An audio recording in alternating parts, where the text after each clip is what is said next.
Un mercredi après-midi au Zénith de Rouen. C'est quasi vide, c'est plutôt calme et même assez détendu. Pourtant, Romain et Julien, ingénieurs du son, n'ont plus que 48 heures pour tout mettre en place avant le concert de vendredi. C'est le tout début de cette tournée, nouveau show, nouvelle scénographie, nouveaux morceaux. On prend le temps de faire bien les choses, de bien répéter pour pouvoir livrer un joli premier show. Pas de stress avant un premier show qui s'annonce gros. Des lance-flammes au bord de la scène, des écrans géants dans les airs et une star entre les deux. Tu veux que Gims soit en place là, déjà? Le dernier tour de Gims affiche complet. Pour cette toute première date, pas le droit à l'erreur.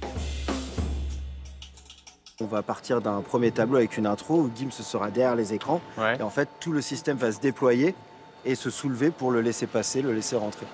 Derrière son ordinateur, David a la main sur 3 ponts surmontés d'écrans. J'ai fait une modélisation de la scène en rapport vraiment aux vraies cotes pour que quand je descends quelque chose, même à l'aveugle, sur ma 3D, ça me dit si je vais aller taper quelque chose ou pas. Il n'y a pas de place à l'improvisation avec ce genre de système. Au contraire, tout est prévu depuis des mois. Avant une date, il y a de nombreux échanges entre l'équipe de l'artiste et l'équipe du Zénith. Amal, régisseur général, vérifie en amont que les éléments techniques sont compatibles avec la scène. Moi, je prends le plan de la production, que je l'implante en fait sur notre charpente à nous. Et à partir de là, en fait, on voit s'il y a des points, par exemple, qui tombent sous la passerelle. Donc là, par exemple, il ne peut pas accrocher. Les Zéniths sont des salles dont la principale caractéristique est la modularité. Mais attention, tous les Zéniths ne sont pas les mêmes. Ils sont différents de par l'architecture, mais le cahier des charges reste le même à l'intérieur, avec un certain nombre de loges, avec un plateau, une scène avec une certaine dimension minimum, avec des gradins en forme d'amphithéâtre où il n'y a pas de piliers que chaque personne puisse voir, avec un minimum de 3000 personnes, je crois. Et en tant que Zénith, on n'a pas le droit non plus de produire une date. Et on n'a pas le droit de vendre des billets directement. Ce n'est pas l'équipe de Didier Thibault, ni celle de l'artiste qui vend les billets. Un troisième acteur intervient qu'on appelle le producteur local.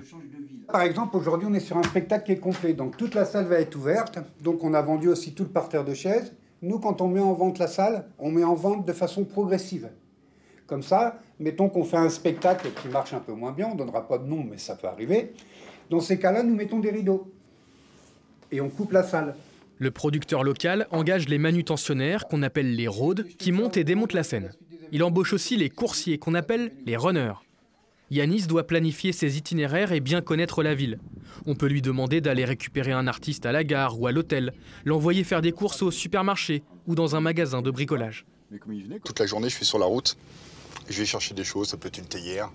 Ça peut être aussi, là pour Maître Gims, il lui fallait une petite théière dans ses loges. Et après, on a des artistes qui disent moi j'aime bien que le croupion de poulet, donc essaye de me trouver plein de croupions de poulet. Ah, je t'assure, non, on peut avoir de tout. On a vraiment de tout. Pendant que Yanis enchaîne les missions, musiciens et techniciens enchaînent les chansons. On a fait l'intro. Vous avez une setlist ou pas du tout? On a regardé si, avec la machinerie, avec les effets, la light, tout ça, la musique, c'est tout s'emboîtait bien. Ça baigne.